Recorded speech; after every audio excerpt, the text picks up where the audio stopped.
There is nobody who's not been happy. Everybody's been happy, but the problem is they're not able to maintain it, that's all.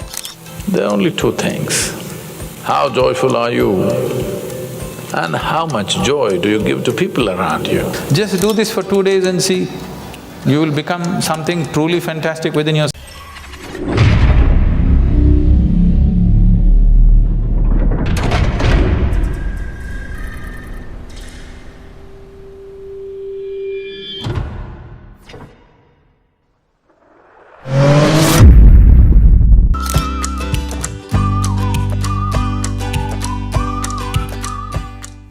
What is well-being? When do you really feel well in your life? When do you truly feel well? When you're very happy, you're well. Even if you're physically ill, you're still well, isn't it? Even if you're medically diagnosed as ill, you're very happy right now, you are feeling well, isn't it? So fundamentally, well-being means a certain level of joyfulness, certain exuberance of life. What is happiness?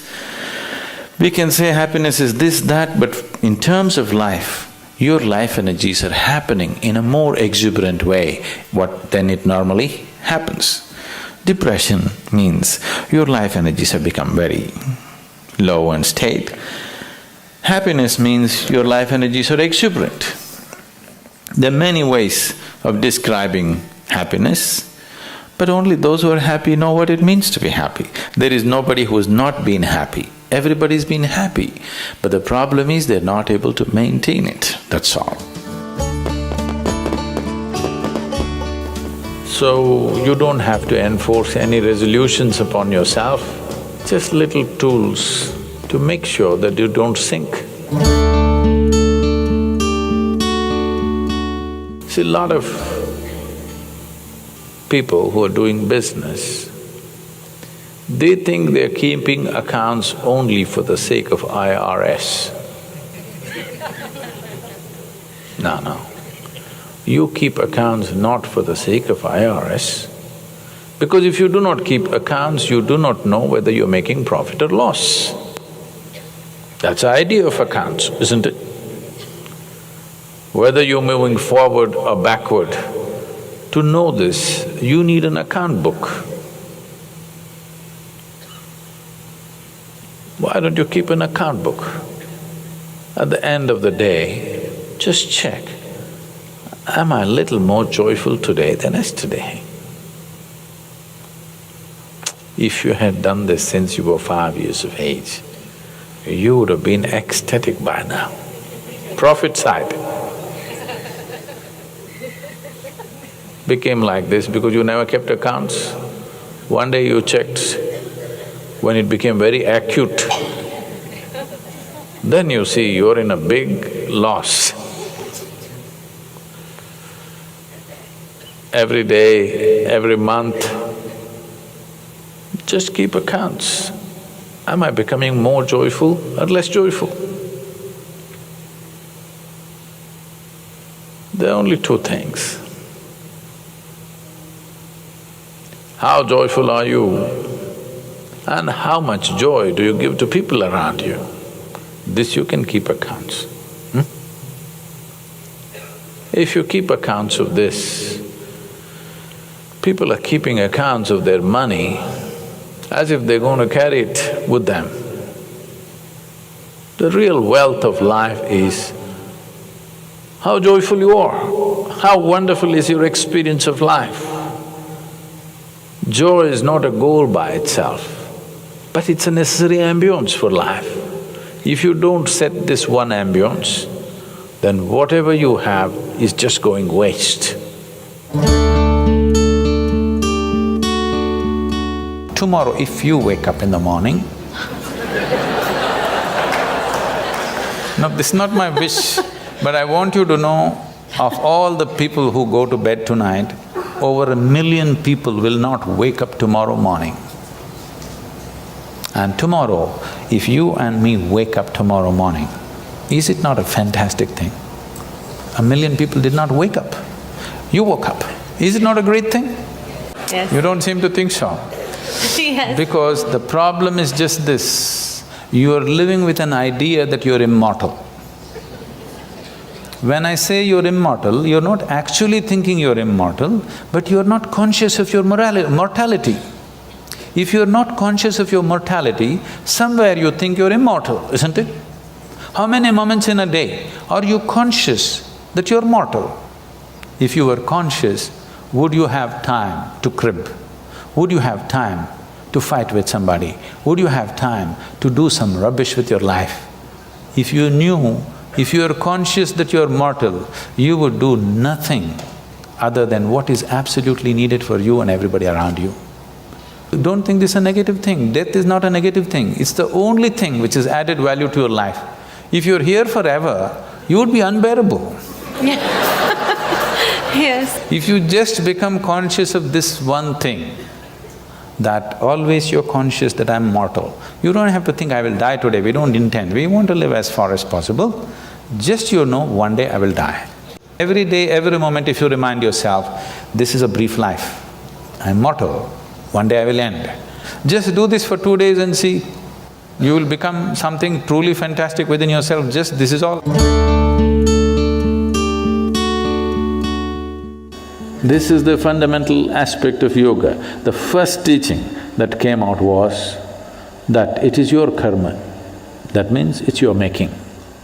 Your life and the experience of your life is entirely your making. If this one thing doesn't sink into you absolutely, you will not make the necessary changes. You still think, yes, I know it's my karma, but you know, my husband, what he did, you can't fix this. First you understand, this is my making, entirely my making. The moment you see it, you have the ability to change it. I see it, but you know what they did to me yesterday? Now you can't change it. It doesn't matter who did what. What is happening within you, your experience of your life is entirely your making. This is your karma. Karma means not something that drops upon you from somewhere. Karma means your action, it's your making, it's your doing. Before you go to bed, everything that's not you, keep it aside. They may be precious to you. You think about it, your house, is it you? Oh, my house. All right, you have lots of passion about it, but all right, keep it aside. Your husband, is it you? No, that's easy, he's not me.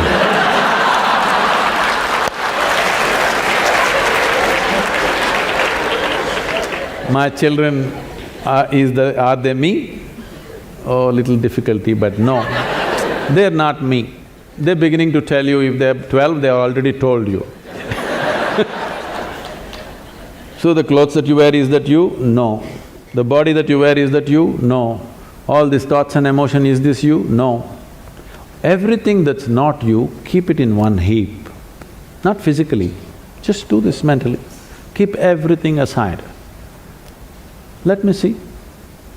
Every day you practice this, one day when you successfully keep everything aside that you are not, what you are will be there.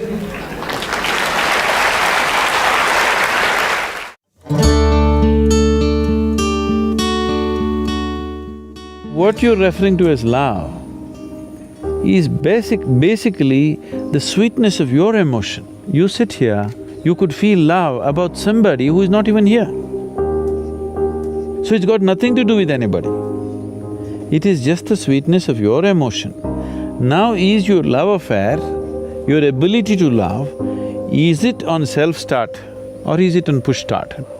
You can use another person to stimulate that within you, or you can be on self-start mechanism.